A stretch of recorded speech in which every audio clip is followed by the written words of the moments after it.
ಬಹಳ ವರ್ಷಗಳ ಹಿಂದೆ ಕರ್ನಾಟಕದ ಒಂದು ಸುಂದರ ರಾಜ್ಯದಲ್ಲಿ ಒಬ್ಬ ಧೈರ್ಯಶಾಲಿ ಮತ್ತು ನ್ಯಾಯಪ್ರಿಯ ರಾಜನು ಆಳುತ್ತಿದ್ದನು.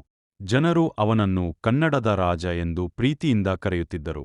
ರಾಜನು ತನ್ನ ಪ್ರಜೆಯ ಸುಖದುಃಖಗಳನ್ನು ತಿಳಿದುಕೊಳ್ಳಲು ಆಗಾಗ್ಗೆ ಸಾಮಾನ್ಯ ವೇಷದಲ್ಲಿ ಊರುಗಳನ್ನು ಸುತ್ತುತ್ತಿದ್ದ.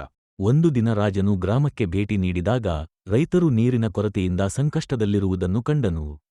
ತಕ್ಷಣವೇ ಹೊಸ ಕೆರೆಗಳನ್ನು ನಿರ್ಮಿಸಲು ಮತ್ತು ಕಾಲುವೆಗಳನ್ನು ತೋಡಿಸಲು ಆದೇಶ ನೀಡಿದನು. ಕೆಲವೇ ತಿಂಗಳುಗಳಲ್ಲಿ ಹೊಲಗಳು ಹಸಿರಾಗಿದ್ದವು ಮತ್ತು ರೈತರ ಜೀವನ ಸುಧಾರಿಸಿತು. ರಾಜನು ಕನ್ನಡ ಭಾಷೆ ಮತ್ತು ಸಂಸ್ಕೃತಿಗೆ ಅಪಾರ ಗೌರವ ನೀಡುತ್ತಿದ್ದನು. ಅರಮನೆಯಲ್ಲಿ ಕವಿಗಳು, ಕಲಾವಿದರು ಮತ್ತು ಪಂಡಿತರಿಗೆ ವಿಶೇಷ ಸ್ಥಾನಮಾನ ನೀಡಲಾಗುತ್ತಿತ್ತು. ಅವರ ಕೃತಿಗಳ ಮೂಲಕ ಕನ್ನಡ ಸಾಹಿತ್ಯವು ಇನ್ನಷ್ಟು ಬೆಳವಣಿಗೆ ಕಂಡಿತು. ಒಮ್ಮೆ ಶತ್ರು ರಾಜ್ಯವು ದಾಳಿ ಮಾಡಲು ಯತ್ನಿಸಿತು. ರಾಜನು ತನ್ನ ಸೈನಿಕರೊಂದಿಗೆ ಧೈರ್ಯದಿಂದ ಹೋರಾಡಿ ರಾಜ್ಯವನ್ನು ರಕ್ಷಿಸಿದನು. ಆದರೆ ಯುದ್ಧದ ನಂತರ ಶಾಂತಿ ಮತ್ತು ಸ್ನೇಹವೇ ಮುಖ್ಯವೆಂದು ತಿಳಿಸಿ ಶತ್ರುಗಳೊಂದಿಗೆ ಒಪ್ಪಂದ ಮಾಡಿಕೊಂಡನು.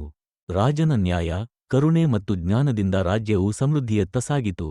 ಜನರು ಸಂತೋಷದಿಂದ ಬದುಕಿದರು. ಇಂದಿಗೂ ಆ ಕನ್ನಡದ ರಾಜನ ಕಥೆಯನ್ನು ಜನರು ಹೆಮ್ಮೆಯಿಂದ ಹೇಳಿಕೊಳ್ಳುತ್ತಾರೆ.